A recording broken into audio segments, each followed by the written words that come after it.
Presenta Banco de Seguros del Estado. En Uruguay nadie te da más seguridad.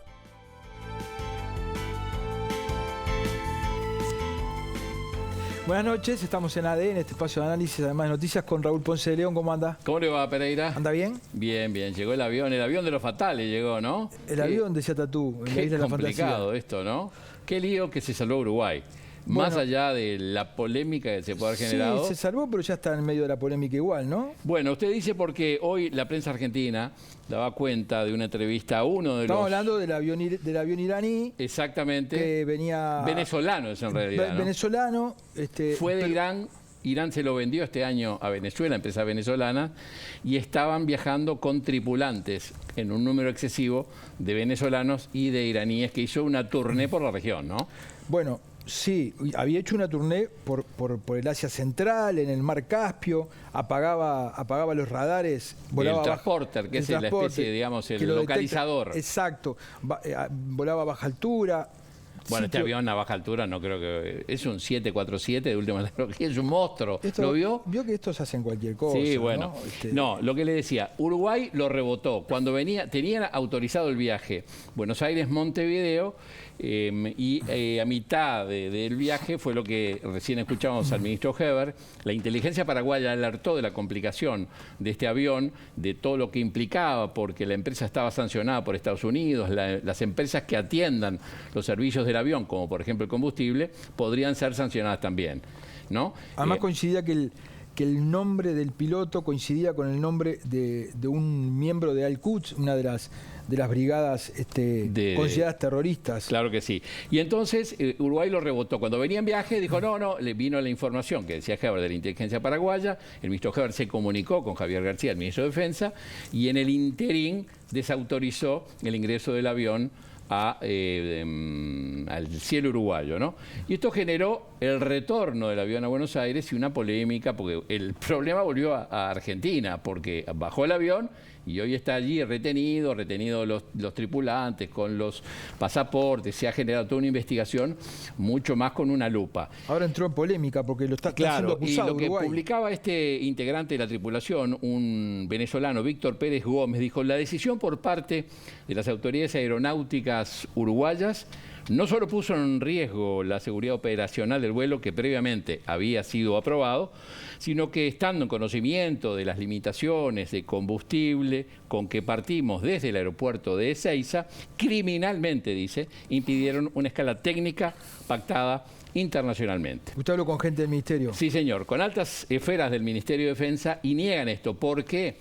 Porque dice, todo vuelo antes de ser autorizado, de origen y a destino, precisa el combustible para llegar al aeropuerto al cual tiene destino, pero además tiene que elegir un aeropuerto alternativo por si llega a haber un inconveniente en el aeropuerto que va, en este caso es Buenos Aires nuevamente, y además todo el combustible reservado, ¿no? Tener combustible para 45 minutos adicionales a velocidad crucero. Es decir, sin todo eso no hubiera podido salir de Ezeiza. Absolutamente. Y la prueba está que fue así, porque el avión salió de Ezeiza, no lo dejaron llegar a Montevideo, volvió de Ezeiza, pero antes estuvo sobrevolando un rato largo en el Río de la Plata a ver qué se hacía, o hasta que Argentina autorizara. Bueno, finalmente Uruguay se sacó el problema encima, se lo devolvió a las autoridades de Buenos Aires, y ahora se empiezan a conocer algunas cosas, ¿no? Hoy, le digo este dato, la Embajada de Israel en Buenos Aires sacó un comunicado muy, pero muy duro, ¿no?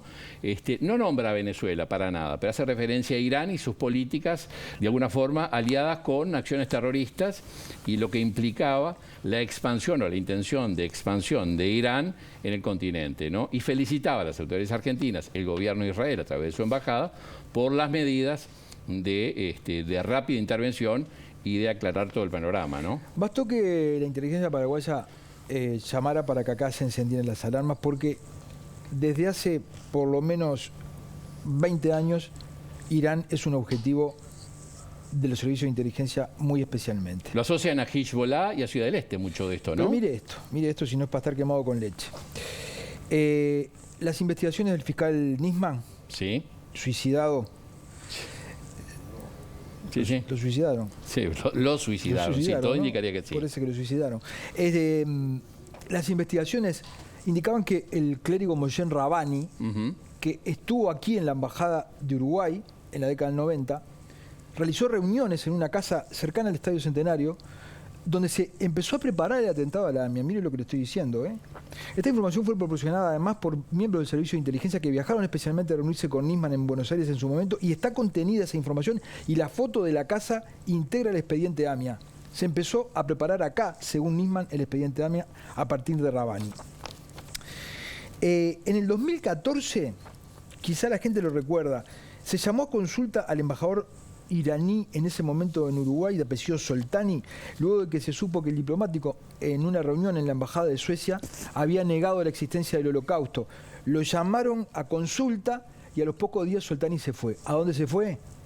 A Caracas. Poco tiempo después aparecieron 2 artefactos que parecían bombas falsas en la embajada de Irán. En la embajada de Israel. De Israel, unos maletines. Un maletín. En ese de... momento, los servicios de inteligencia de Uruguay estimaban que esos eran movimientos que estaban midiendo la capacidad de respuesta de la policía. Y una cámara de seguridad que estaba allí instalada ubicó una cara. Esa cara pertenecía a un señor que se llamaba Ahmed Sabatgol.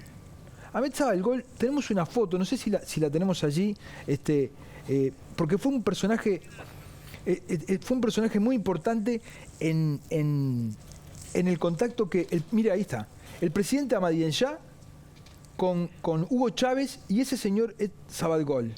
El hombre que fue visto rodando la embajada de Israel en Uruguay. Entonces, fíjese los contactos, los nexos entre Venezuela e Irán. Se van a refugiar allí. Y en el año 2010, los servicios de inteligencia detectaron en una ocasión 10 iraníes que vinieron a Uruguay con pasaporte falso. Los servicios de inteligencia formaron parte de una delegación que viajó a Caracas durante el gobierno de Mujica y le pidió al gobierno para hacer un planteo a los servicios de inteligencia de Venezuela. Y se les dijo, muchachos, controlen, porque de acá están saliendo iraníes con pasaportes venezolanos falsos. Lo que se dijo de parte de Venezuela fue, son enemigos de la revolución, nos quieren perjudicar. ¿Nos pueden dar alguna información más? No le vamos a dar ninguna información más. Le pidieron a la Cancillería en el momento que presionara y la Cancillería decidió no hacer más nada al respecto.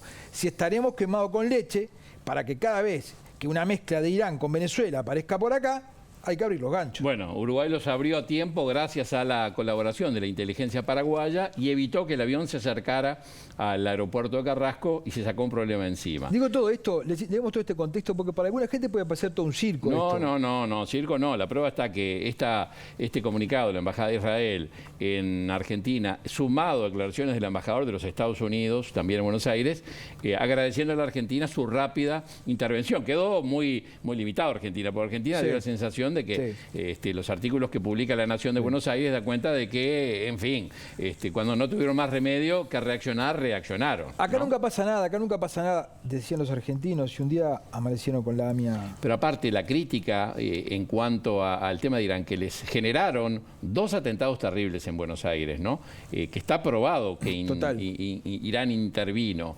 Y se acuerda aquel acuerdo, aquel protocolo de Cristina Fernández, que era una vergüenza, de que hacía un acuerdo con el país que era responsable de los atentados, ¿no? Lo que está atrás ahí, hay un libro muy bueno, no me acuerdo el autor, es el tema de la energía atómica.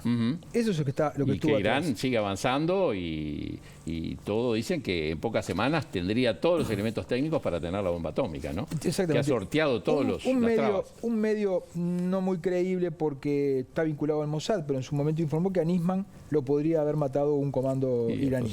Bueno, señor. Cuídese, Le agradezco. Si ve un iraní, cruce la calle. No todos los iraníes. No todos, pero por la duda cruce la calle. No estigmatice. Usted ve un tipo con turbante y se asusta. No. No vamos a hacer una tanda, gracias.